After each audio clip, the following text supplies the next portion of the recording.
Hello दोस्तों, कथा साहित्य चैनल में आप सभी का एक बार फिर से स्वागत है।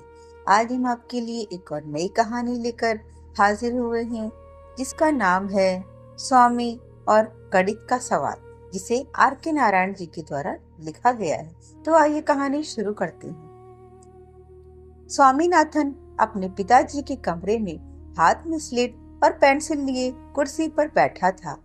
पिताजी ने गणित की किताब खोली और एक सवाल लिखवाया।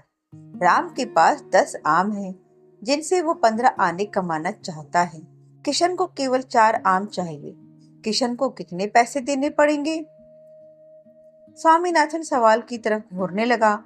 वो उसे जितनी बार भी पढ़ता, सवाल उसके लिए एक नया ही मतलब ले आता। उसे ऐसा एहसास हो रहा था जैसे वह एक डरावनी भूल भुलैया में फंसता जा रहा है। आमों के बारे में सोचकर उसके मुंह में पानी आने लगा। स्वामी सोचने लगा कि राम ने आखिर 10 आमों का 15 आने क्यों तय किया होगा। किस तरह का आदमी था राम? शायद वो उसके दोस्त शंकर जैसा ही लगता है कि वो शंकर जैसा ही रहा होगा। उसके 10 आम और उनसे 15 आने कमाने के दृढ़ संकल्प के साथ। अगर राम शंकर की तरह था तो किशन बेचारा उसके दोस्त की तरह रहा होगा, जिसे सब मटर कहकर पुकारते थे।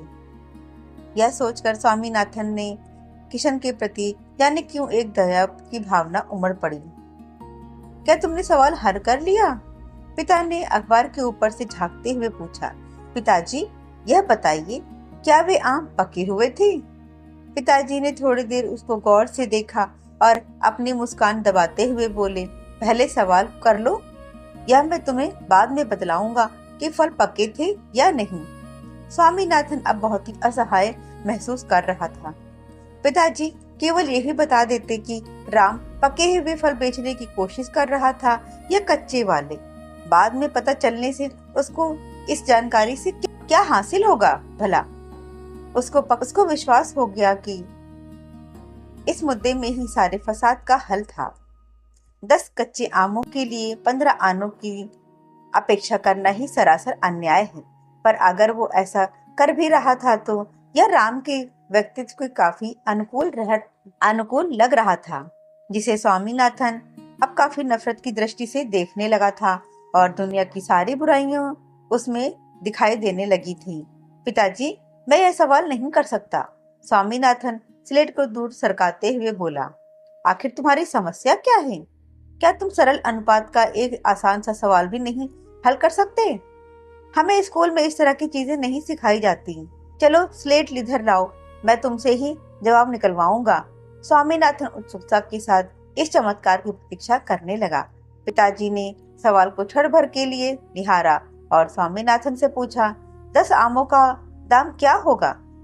मुझे नहीं मालूम। तुम अव्वल नंबर के मूर्ख मालूम होते हो। सवाल को ध्यान से पढ़ो। चलो बताओ, राम 10 आमों के लिए कितने पैसे मांग रहा है? जाहिर है 15 आने, स्वामीनाथन ने सोचा। परंतु इतना उचित दाम कैसे हो सकता था? राम के लिए तो लालच में आकर इतने की अपेक्षा करना ठीक था। पर क्या यह दाम सही था? और ऊपर से यह बात भी तो स्पष्ट थी कि आम पके हुए हैं या कच्चे। अगर वे पके हुए होते तो 15 आने अनुचित मूल्य नहीं था। काश केवल इस विषय पर थोड़ा और प्रकाश पड़ जाता। कितने पैसे चाहिए राम को अपने आमों के लिए? 15 आने, स्वामीनाथन ने बिना आत्मविश्वास से धीरे से कहा। शाबाश, अब बताओ, किशन को कितने आम चाहिए? 4। 4 आमों का दाम क्या होगा? लग रहा था कि पिताजी को उसे सताने में काफी मजा आ रहा था, पर वह कैसे पता करे कि वो बेवकूफ किशन कितने पैसे देगा।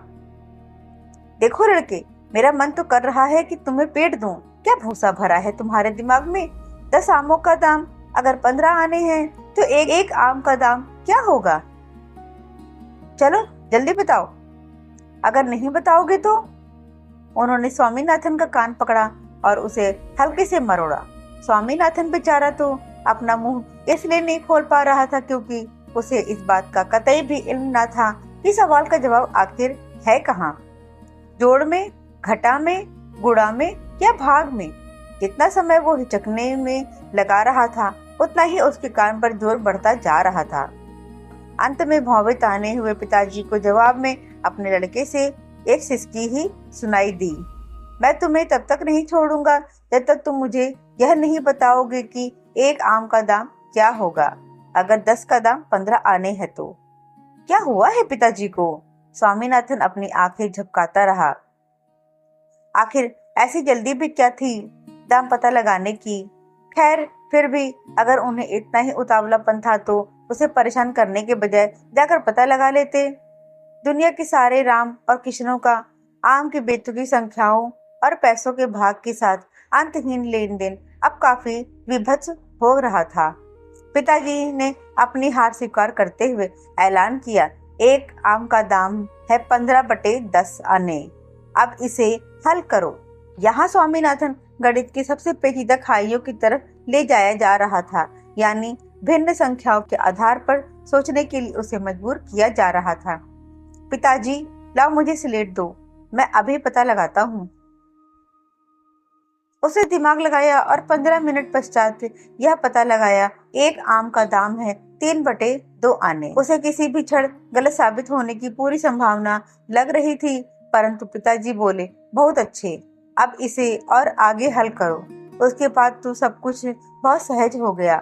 स्वामीनाथन ने एक और कष्टदायक आधा घंटा बिताने के बाद जवाब दिया, किशन को 6 आने देने पड़ेंगे। वह कहते हुए फूट फूट कर रोने लगा। तो दोस्तों, आपको ये छोटी सी कहानी कैसी लगी कमेंट करके जरूर बताइएगा, और आपको हमारी कहानियाँ पसंद आती हो तो हमारे चैनल को सब्सक्राइब करिएगा। धन्यवाद।